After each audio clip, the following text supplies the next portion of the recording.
Hello दोस्तों, स्वागत है आप सभी का। इस समय जिस तरीके की देश के अंदर परिस्थितियां हैं, इसको लेकर भी विश्लेषण की एक बातें हो रही थी, तो उन्हीं चीज़ों को सिर्फ सीखने के मकसद से आपको बता रहा हूँ। एक कॉमन पॉइंट मैंने बहुत पहले अपने वीडियो में कोविड के समय में कहा था, उस बात को हमेशा अपनी ज़िंदगी में याद रखिएगा। भारत की कुंडली में सूर्य जो है, जो चौथे भाव के स्वामी हैं, वो कहीं ना कहीं 15 अप्रैल से लेकर 15 मई तक के ड्यूरेशन में उच्च राशि होते हैं, लेकिन होते हैं कहाँ पे? आपके 12वें घर में।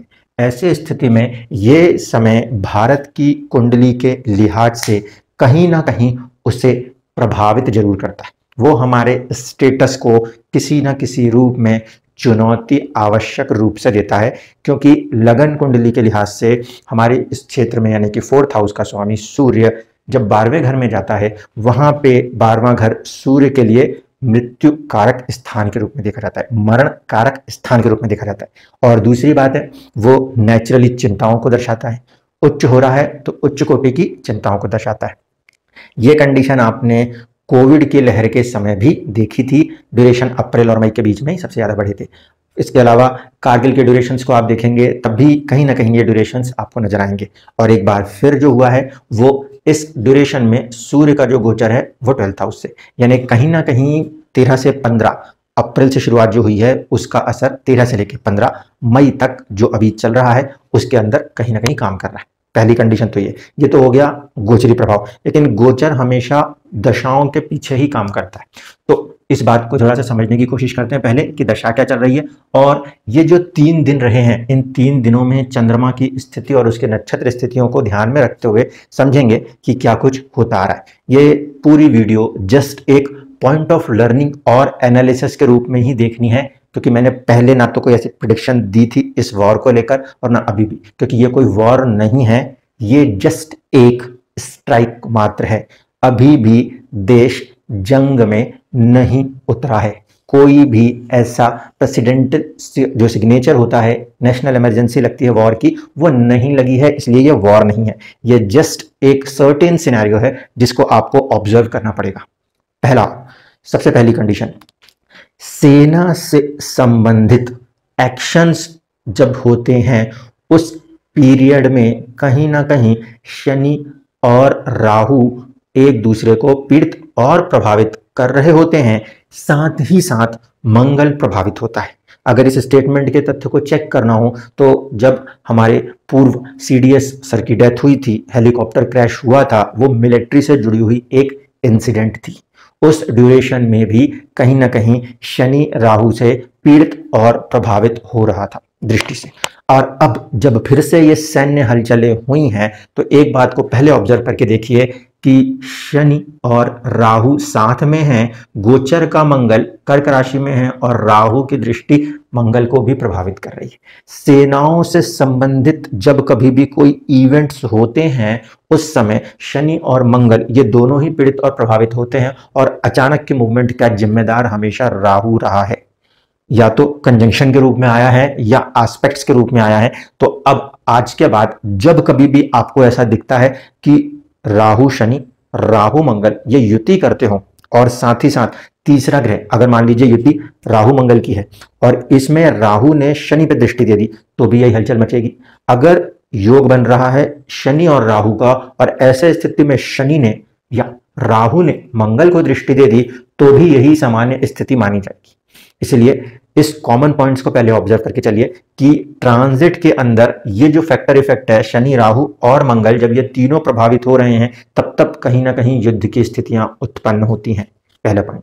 दूसरा पॉइंट, इस समय की यदि हम दशाओं के साथ चलने की कोशिश करेंगे तो भारत की कुंडली के लिहाज से चंद्रमा की महादशा थी, सूर्य की अंतरदशा और राहु का प्रत्यंतर 4 अप्रैल से लेकर 2 मई तक चल रहा था। चंद्रमा हमारे लिए चंद्र कुंडली का स्वामी है, और दूसरी तरफ वो हमारे लिए पराक्रम का भी स्वामी है, तीसरे भाव का भी स्वामी है, हमारे आस पड़ोस का भी स्वामी है, बहुत सारे ग्रहों को लेकर बैठा है, यानी कि उसका तात्कालिक शत्रु होकर बैठा हुआ है। तो चंद्रमा की महादशा में सूर्य की अंतरदशा, जो कि भारत की कुंडली में चौथे भाव को दिखा रही है, तो यहाँ पे पहले से ही अनरेस्ट था।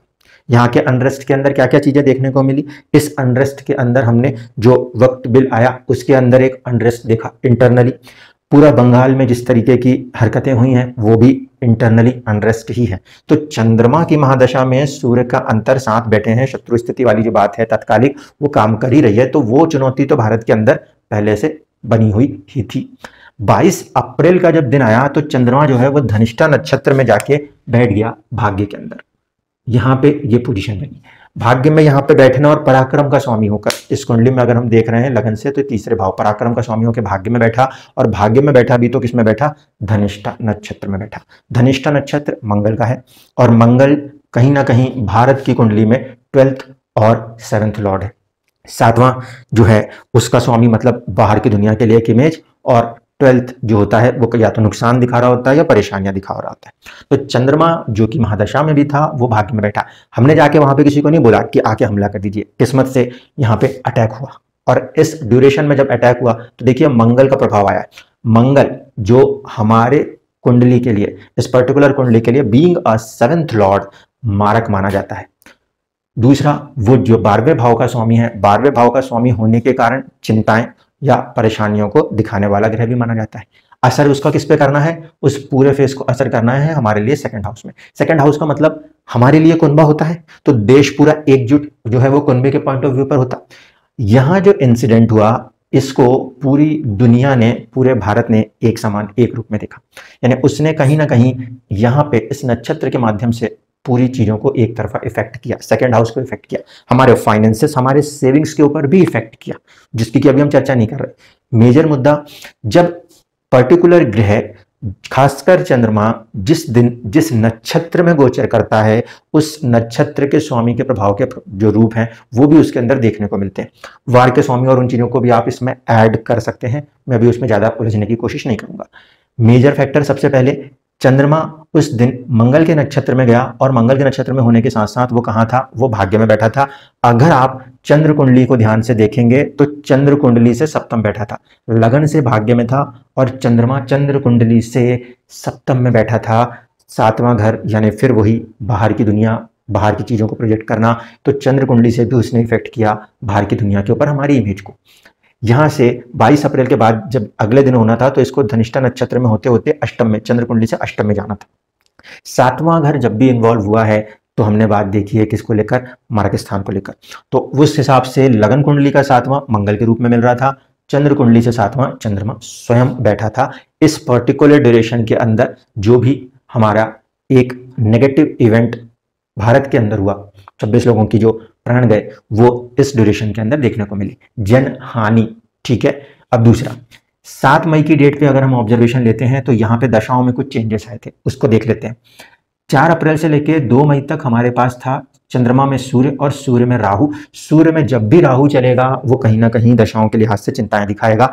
भारत की कुंडली में राहु जो है लगन पे बैठा था, तो हमारे इमेज पे भी एक बहुत घातक प्रहार हुआ था। बोलने वाले ने प्रधानमंत्री का नाम लिया या जो कुछ भी किया, एक सिंबल, एक पूरी तरीके से भारत की विश्व स्तर जो छवि है उसको प्रभावित करने की, पूरे विश्व में भारत की छवि को प्रभावित करने की कोशिश इस पीरियड के अंदर हुई है। चंद्रमा में सूर्य और उसमें राहु, राहु ना तो चंद्रमा से सपोर्ट देता है ना सूर्य से देता है, दोनों का जो फैक्टर इफेक्ट है उसने अपना काम किया। 4 अप्रैल से लेकर 2 मई तक का ये प्रभाव चला। इसके बाद जब 7 मई की डेट आती है तो वहां से आपको दशा में शिफ्ट मिलता है, गुरु की एंट्री होती है। चंद्रमा और सूर्य दोनों से गुरु जो है वो पॉजिटिव प्लेनेट माने जाते हैं। अब भारत की कुंडली में देखिए, भारत की कुंडली में ये जो पीरियड है, इस समय गुरु जो जन्म का बैठा हुआ है कहाँ, छठे घर में, युद्ध के घर में, कर्ज के घर में। वहां से अगर हम देख रहे हैं तो क्या दिखाई दे रहा है, 8वें का स्वामी छठे घर में बैठा है, बहुत लंबे युद्ध की तरफ जा सकती है स्थितियां। पहली कंडीशन, क्योंकि 8वां घर का स्वामी जो लॉन्गेविटी दिखा रहा है उसको कहाँ बिठाया है हमने, छठे घर में, जो अपनी जन्म कुंडली बन रही है भारत की उसके लिहाज से। यानी ये परिस्थितियां आज और कल के सीज फायर से खत्म हो जाए ऐसा हरगिज नहीं है। अगर इस ड्यूरेशन में ये चीज स्टार्ट हुई है तो 8वें मतलब कि उसके अंदर या तो डिले है लेकिन लॉन्गेविटी आ जाएगा, तो वो वाला फैक्टर इफेक्ट यहाँ पे काम कर रहा है। और उससे हमें क्या मिलता हुआ दिख रहा है, लाभ भाव का स्वामी होने के कारण लाभ। तो दोनों चीजें गुरु को यहाँ करनी थी। बट आज के ट्रांजिट में ध्यान से देखिए, आज के ट्रांजिट में गुरु जो है वो भारत के लगन पे बैठा है। पूरे इतिहास में ये पहली बार हुआ जहां पर देखिए, पराक्रम का स्वामी चंद्रमा, 4th हाउस, देश या देश के अंदर के लोगों का स्वामी सूर्य, और उसको समर्थन कौन दे रहा है, गुरु। गुरु का समर्थन चंद्रमा और सूर्य को आया। देश पहली बार एक सुर में बिना किसी धर्म को, जात को देखते हुए एक साथ खड़ा हुआ। ट्रांसफॉर्मेशन को आप यहां से अब समझ सकते हैं। This is called a natural transformation, और ये इतिहास का पहला ऐसा हिस्सा है जहां भारत ने किसी दूसरे देश के अंदर तक स्ट्राइक करी है। जो हमारी अब तक की छवि रही थी उसमें एक घातक बदलाव आया है। हमने भले बॉर्डर क्रॉस नहीं किया क्योंकि गुरु सौम्यता दिखाता है, अभी हमने म्यूटेशन नहीं दिखाया, अभी हमने वो प्रभाव नहीं दिखाया जिसमें कि पूरे अंगों को काट दिया जाता है। वो कब होता है? वो प्रभाव होता है जब मंगल और शनि जैसे ग्रह प्रभाव करते हैं, तब उस तरीके की चीजें होती है। गुरु का प्रभाव है। अब गुरु के प्रभाव ने भारत की बदलती हुई छवि को लगन कुंडली से दिखाया है। दूसरा, इस समय शनि की तीसरी दृष्टि भी भारत के लगन के ऊपर है। गोचर के समय शनि, शुक्र और बुध का गोचर भी एक साथ काम कर रहा है, और गुरु भी कहीं ना कहीं फर्स्ट हाउस में बैठकर इसी चीज को दिखा रहा है। यानी कि पहली बार इतने समय में, आजादी के बाद से पहली बार वो छवि में बदलाव आया। नेचुरल परिवर्तन का स्वामी है और परिवर्तन दिखा रहा है। अब इसी चीज को पुष्टि कर लीजिए। सूर्य कुंडली और चंद्र कुंडली से गुरु को देखेंगे तो 4 नंबर लगन में आप गिन के देखिएगा, छठे घर का स्वामी है गुरु, और वही गुरु भाग्य का भी स्वामी बनता है। छठे घर का भी स्वामी है गुरु और भाग्य का भी स्वामी बनता है। तो चंद्र कुंडली सूर्य कुंडली से भी देखेंगे तो सपोर्ट तो कर रहा है, लेकिन बीइंग अ सिक्स्थ लॉर्ड, छठा घर क्या है? रोग, चोट, ऋण, शत्रुता, इन्हीं को दर्शा रहा है। कुंडली में भी छठे घर में बैठा है लगन से भी, तो सूर्य चंद्र कुंडली से भी और भारत की लगन कुंडली से भी गुरु जो है वो स्ट्रांगली सिक्स्थ को डिनोट तो कर रहा है। इस फेज में जाकर हमने एक समय लिया और समय को लेकर स्ट्राइक शुरू करी। तो अब देखिए, जिस फेज में हमने स्ट्राइक करी वहां पे हमको तीसरे लेवल पे कहीं ना कहीं सिक्स्थ हाउस नजर आता है, चंद्र कुंडली से, सूर्य कुंडली से, लगन कुंडली से भी, और अगर ट्रांजिट के फैक्टर से देखें तो भारत की बदलती हुई छवि भी नजर आती है। अब देखिए दूसरी बात, 7 मई पे आ जाइए। 7 मई के दिन चंद्रमा जो है वो पूर्व फागुन नक्षत्र में रहा और शुक्र के नक्षत्र में रहा, और किस चीज को रिप्रेजेंट कर रहा था? तो वो प्लेसमेंट है यहां पर। चौथा, देश क्या चाहता था, मातृभूमि क्या चाहती थी, चौथा भाव जनता क्या चाहती थी, वो सारी चीजों को लिया। नक्षत्र पे ध्यान दीजिए, शुक्र का है, शुक्र का नक्षत्र है। शुक्र कहीं ना कहीं कुंडली में छठे भाव का स्वामी है, फर्स्ट हाउस का स्वामी है, पराक्रम में बैठा है। पराक्रम भी दिखाया, युद्ध भी किया, अंदर तक घुस के मारा, अपनी छवि को बेहतरीन रूप से सामने रखा। कैसा नक्षत्र का स्वामी है? शुक्र, सौम्य, सिर्फ आतंकवादियों को मारा। ना तो कोई एंटी मुस्लिम इवेंट की गई, ना कोई एंटी ह्यूमैनिटेरियन इवेंट की गई। भारत की छवि को 1% भी धब्बा नहीं लगने दिया गया। इतना प्रिसाइज इफेक्टिव अटैक किया गया कि कोई भी ये नहीं कह सकता कि हमने सिविलियंस को मारा। क्यों? क्योंकि शुक्र का प्रभाव, सौम्यता उस ग्रह में है, प्लस यहां पे जो नक्षत्र का स्वामी है वो छठे और पहले दोनों को ले रहा है, तो उसको बढ़ाने की कोशिश कर रहा था। दैट इज 7 मई का इवेंट, चंद्रमा इस पर्टिकुलर नक्षत्र से, और यहां पे आप देखोगे तो ये इवेंट किसके साथ जुड़ रही है? 4th हाउस से। अब आखिरी बात होगी, वो होगी आपकी 10 मई को। 10 मई को जो चंद्रमा है इसने नक्षत्र पकड़ा है चित्रा का, जो कि होता है मंगल का। अब चित्रा के नक्षत्र में आप एक बात को समझिए, चंद्रमा ने अपनी मूवमेंट जस्ट यहां पे करी, ठीक है। दशा के अंदर के इफेक्ट को देख लीजिए। दशा में गुरु के पीछे शनि खड़ा था, शनि खड़ा था। जब यहां पे शनि खड़ा था तो भारत की कुंडली में वो योग कारक है और शनि कठोर है। भारत की कुंडली में शनि योग कारक है और वो कठोर है। चंद्र कुंडली से शनि सप्तम और अष्टम का स्वामी है, फिर कठोर है। जब कोविड का समय चला था तब भी मैंने कहा था चंद्रमा से ध्यान दे रहे हैं तो शनि सप्तम का स्वामी सप्तम में है, बहुत ज्यादा मृत्यु हुई थी भारत में, मार्केशी प्रभाव बताया था वहां पे। यहाँ पे भी वो सिचुएशन है। जब कभी भी ऐसे इंसिडेंट होंगे तो वो मार्क स्थान जैसी कंडीशन में कोई स्वामी कहीं ना कहीं काम कर रहे होंगे और कठोरता होनी चाहिए। दैट इज कि यहाँ पे शनि की एंट्री हुई 5 से लेकर 9 मई तक, जब तक शनि चला हमने बड़ी कठोरता से वहां पे जवाब दिए। जैसे ही यहाँ पे दशा शिफ्ट करती है, यहाँ दशा शिफ्ट होती है बुध की, और बुध जो है वो सौम्य ग्रह है। इस पर्टिकुलर कुंडली के लिए 2nd और 5th लॉर्ड हो जाता है, फिर वही अपनी सौम्यता के रूप में आया। दूसरा, मीडिएशंस जो होते हैं, मित्रता शत्रुता में जो आपकी मित्रताएं होती हैं उसका कारक भी माना जाता है। तीसरी इंपॉर्टेंट फैक्टर देखिए, अब किस तरीके से समझना पड़ेगा। पहले चंद्रमा यहाँ भाग्य में बैठा था, यहां से देखा जाए तो छठे था। इसके बाद जब सेकंड इवेंट हुई तो बिल्कुल वहीं पे बैठा था। इसके नेक्स्ट इवेंट में चंद्रमा एक घर आगे बैठ गया, लेकिन चंद्रमा एक घर आगे बैठा भी तो बैठा किसके नक्षत्र में? मंगल के। अब मंगल के नक्षत्र में बैठ के यहाँ पे इसको युद्ध दिखाना चाहिए था, क्योंकि मंगल युद्ध का कारक है। जो लॉजिक यहाँ पे लग रहा था वो लॉजिक यहाँ पे भी लगना चाहिए था, लेकिन यहाँ पे जब चंद्रमा की एंट्री हुई है तो चंद्रमा को यहाँ साथ में कौन मिला है? केतु। गोचर प्रभाव में यहाँ पे केतु और यहाँ पे राहु का प्रभाव इस चंद्रमा को प्रभावित कर रहा है। ये क्या था? ये भारत का पराक्रम है, इस कुंडली में तीसरे का स्वामी है, भारत का पराक्रम है, और वो केतु एक छाया रूपी ग्रह के कारण कहीं ना कहीं अटकने की कोशिश कर रहा है। उसके बाद कल जब हमने देखा सीज फायर हुआ, सीज फायर के अंदर भी कहीं ना कहीं retaliation, that is the power of a Mangal काम कर रही है। ये अभी भी ना तो वॉर है, ये सिर्फ एक जस्ट स्ट्राइक है, और दुनिया में पहली बार स्ट्राइक के अंदर सीज फायर हुआ है। वॉर जब होती है तो वहां पे कंप्लीट प्रेसिडेंटल सिग्नेचर्स के साथ, नेशनल इमरजेंसी के साथ डिक्लेरेशन होती है। अभी कहीं पर भी टीवी पे आके भाइयों और बहनों युद्ध के और ऐसा वैसा कुछ बयान नहीं हुआ था। आप इस चीज को समझिए, ये ड्यूरेशन भारत के कुंडली के अंदर अभी डायरेक्ट युद्ध को नहीं दिखा रहा, अभी ये सिर्फ हमारे पराक्रम की दशा और हमारे 4th हाउस लॉर्ड चंद्रमा और सूर्य की दशा चल रही है, इसलिए हम इंटरनली कहीं ना कहीं फाइट्स देख रहे हैं, बंगाल के हालात देख रहे हैं, बिल्स जो भारत के अंदर आ रहे हैं उसके अंदर विरोध देख रहे हैं। ये सारी चीजों का समय है, ये एग्जैक्टली वॉर का समय नहीं है। वॉर के समय की ड्यूरेशन क्या बन रही है? जैसे कि गुरु की एंट्री 6th का यहाँ पे बन रही है, सूर्य चंद्र कुंडली से 6th का स्वामित्व बन रही है, उसी समय पे वो इवेंट्स हुए प्रिसाइजली, वरना पूरी ड्यूरेशन में डायरेक्टली ऐसे इवेंट्स नहीं हुए हैं। इस चीज को समझिए। दूसरा फैक्टर इफेक्ट जो यहाँ पे समझने वाली बात है वो ये कि एक नक्षत्र से जब ग्रह गोचर करता है तो उसमें उसके साथ जब दूसरे ग्रह बैठते हैं उनके प्रभाव को भी मिक्स करना आवश्यक है। यहाँ पे इस नक्षत्र और इस नक्षत्र में नक्षत्र स्वामी तो सेम है, अभी भी दृष्टि में राहु की दृष्टि मंगल के ऊपर है और शनि के साथ ही है, वो प्रभाव नहीं बदले हैं, लेकिन चंद्रमा मनसो जातक उसका प्रभाव इस समय कहीं बदला हुआ है। अभी भी ये केतु से जब निकलेगा तो भी हम कुछ कभी कह नहीं सकते, क्यों? क्योंकि गुरु की खुद की दशा जो है वो 27 मई तक है।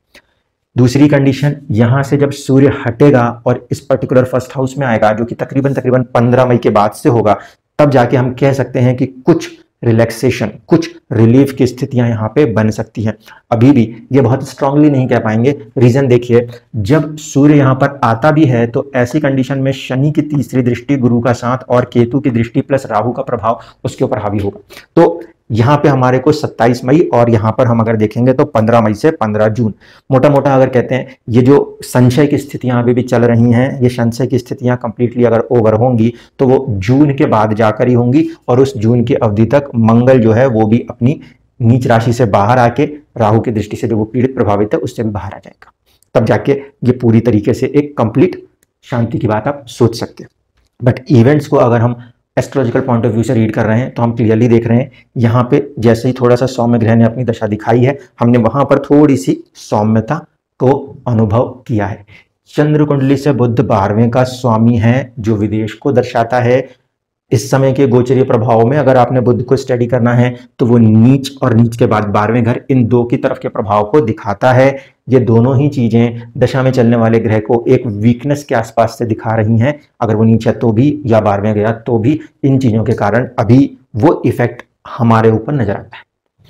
मेजर जो वॉर की दशाएं बनती हैं जिसमें खासकर ऐसी चीजें होती हैं, तो या मंगल का कोई प्रभाव उस समय दशाओं में भयंकर तरीके से होता है, तब होता है। इस समय दशा में मंगल का उतना डायरेक्ट प्रभाव कहीं भी नहीं है, ये सिर्फ एक टाइम बिंग इंसिडेंट्स हैं जो टाइम बिंग इंसिडेंट्स के रूप में अपने आप को प्रस्तुत कर रहे हैं।